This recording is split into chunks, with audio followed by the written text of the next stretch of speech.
I walk into restaurants with some knowledge of what it takes to run them. A 5-month stint as a tip slave taught me enough for a lifetime. At the end of college, despite my bookworm demeanor, I got a job as a cocktail waitress on the Upper Greenville Avenue single strip in North Dallas. The time and place were both ground zero for happy hour.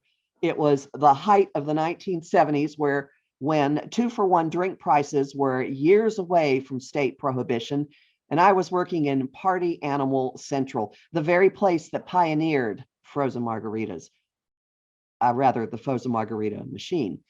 I had the idea that the job would be relatively easy and the money good. I was wrong about both.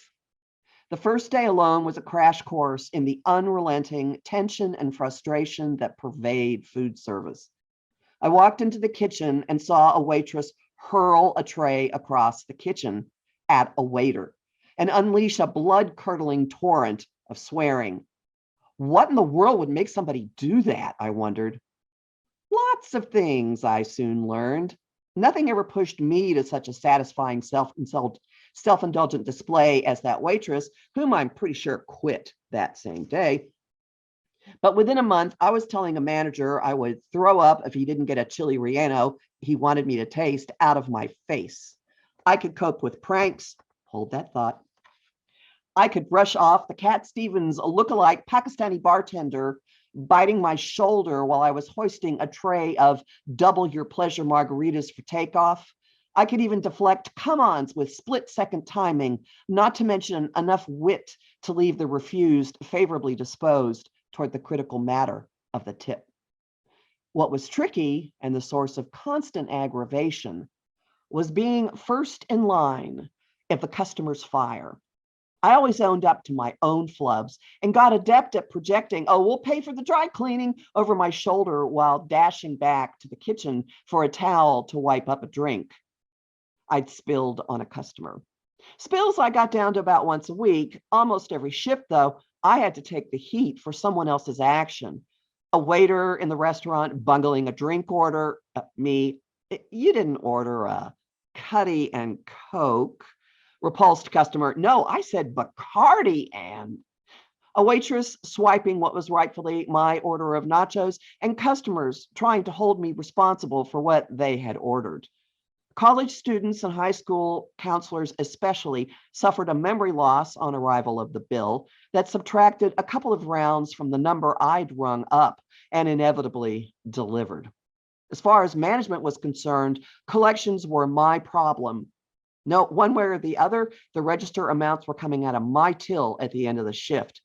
I may have run to the parking lot after a person who'd walked a bill, but no matter how badly I wanted to smash my tray on someone's head, I never lost respect for the fact that the customer's wallet held the ultimate trump card.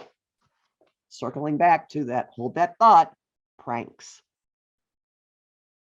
Hell, I could pull them off with the best of them, and some of my coworkers were aces of stupidity who'd turned the restaurant into a playground for our personal amusement. My specialty was bringing reading material that freaked out one of the managers. After he was startled to see me reading a German book during a day shift, not because I was reading, which I was allowed to do when no one was in the cantina, but because it was in a foreign language other than Spanish, I made a point to throw him off balance. A Russian primer did it best. My God, that's Outer Mongolian, he shrieked. In the universal bag of tricks, though, tortillas were an especially versatile tool. We'd roll them into cylinders, stick toothpicks through jalapeno slices, 2 on each end, to suggest wheels, and run the makeshift racing cars across tables before customers were seated. Or we'd cut them into X's and O's and play tic-tac-toe on top of the crosshatched designs that had been conveniently laid onto the tabletops, again, before customers were there. We once managed to slip a tortilla prank into a customer-occupied territory. In the safety of the kitchen, we cut a smiley face out of a tortilla, rolled a wad of foil into a hook, and hung the face on the back of an unsuspecting waiter's apron as he headed out into the dining room.